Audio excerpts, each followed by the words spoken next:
Assalomu alaykum hurmatli kanalimiz kuzatuvchilari va abituriyentlar. 2025-yil 17-iyul kuni tushgan majburiy matematika savollari yechimini ko'rib chiqamiz.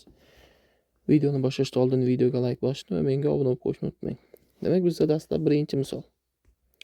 900 gramm eritma tarkibida 18 gramm tuz bor. Eritmaning necha foizi tuzni tashkil etadi deb so'ralmoqda. Buning uchun dastavval tuzni demak biz eritmada massasiga bo'lar ekanmizda 100% ko'paytirib qo'yamiz.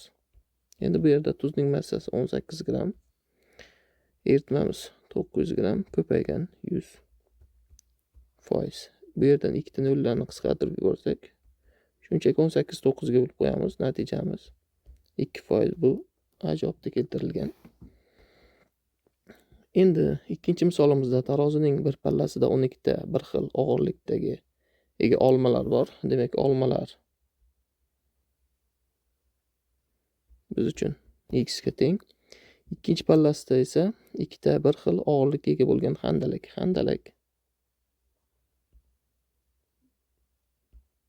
demak y ga teng. Tarozi pallasi tenglashish uchun handalakli pallasiga yana bitta shunday handalak qo'shildi. Bitta handalak og'irligi nechta olma og'irligiga teng deb so'ralmoqda. Demak, birinchida bizda 12 ta olma bor edi. Ikkinchisida esa ikkita handalak bor edi. Uning yoniga yana bitta handalak qo'shildi deb so'ralmoqda. Endi bu 12 ta x'imiz teng bo'lar ekan biz uchun 3 ta y topadigan bo'lsak 4 ta x ga teng. Ya'ni bu degani bizda bitta handalak 4 ta olma og'irligiga teng bo'ladi. Bu bejobda keltirilgan. Uchinchi misolda hisoblang deb so'ralmoqda. 1/2 dan 1 ko'paygan 1 taqsim 3. Birinchi kasrimizni demak noto'g'ri kasrga o'tkazib olsak 3 taqsim 2 ko'paygan 1 taqsim 3. Bu yerda 3 lar qisqarib ketsa natijamiz 1 taqsim 2 ga tengligi kelib chiqadi. Bu javobda keltirilgan. To'rtinchi rasmda, ya'ni to'rtinchi misolda rasmda ABCD kvadrati va uning diagonali berilgan bo'lsa, unda BDC burchak, ya'ni mana bu burchakni toping deb so'ralmoqda. Bu x deb turamiz.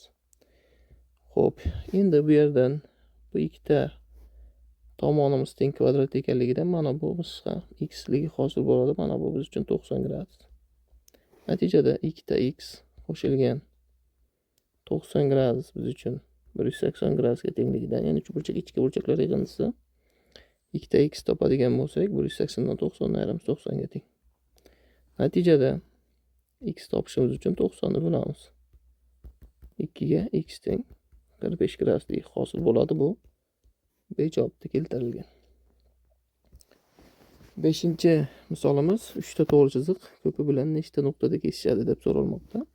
Demak, 3 ta to'g'ri chiziqni kesishtiradigan bo'lsak,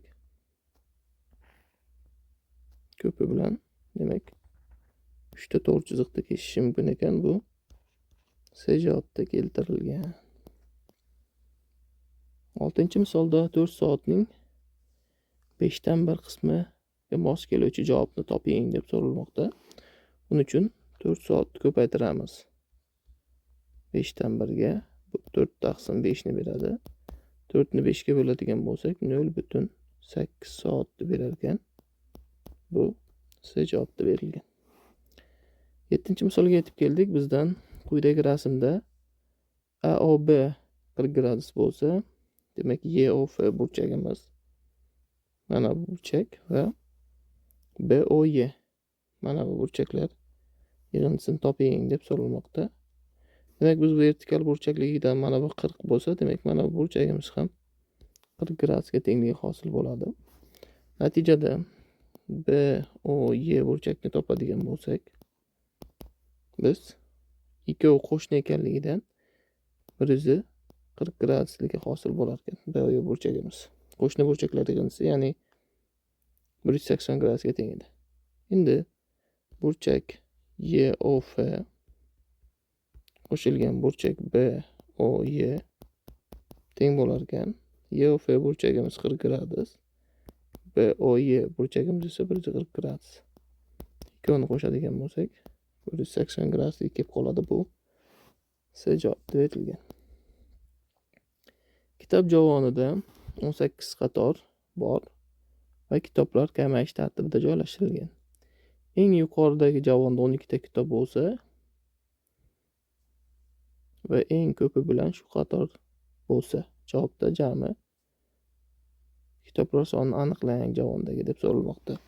Demak, birinchi eng yuqoridagi javonimizda 12 ta kitob bor ekan. Undan keyingi javonimizda 11 ta, undan keyingisida 10 ta, undan keyingisida 9 ta, keyingi javonimizda 8 ta, keyingisida 7 ta, 6 ta va oxirgi javonimizda demak 5 ta bo'ladi.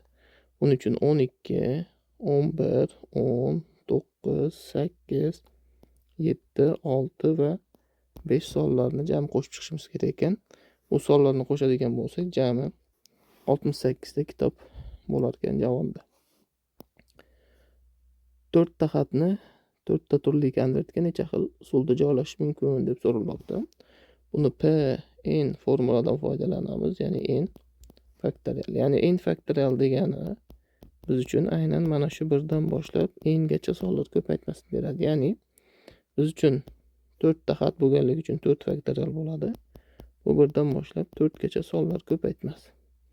Natijada 4 faktorialning qiymati 24 ga tengligi hosil bo'lar ekan. Bu D javobda berilgan. 10-misolimiz, oxirgi misolimiz 7,2 tonna yukning nimchorak qismi sifatsiz topildi. Qancha yuk sifatsiz ekanligini aniqlang deb so'ralmoqda. Ya'ni nimchorak degani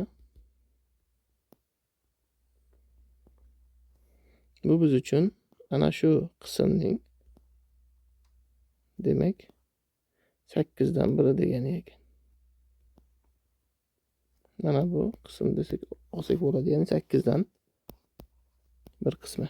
Shuning uchun 7,2 tonnani 8 dan 1 ga ko'paytirib qo'yamiz. Natijada 7,2 taqsim 8 bu bizga 0,9 tonnani beradi. 0,9 tonnamiz biz uchun 900 kilogrammga teng ekan. Bu D javobda berilgan.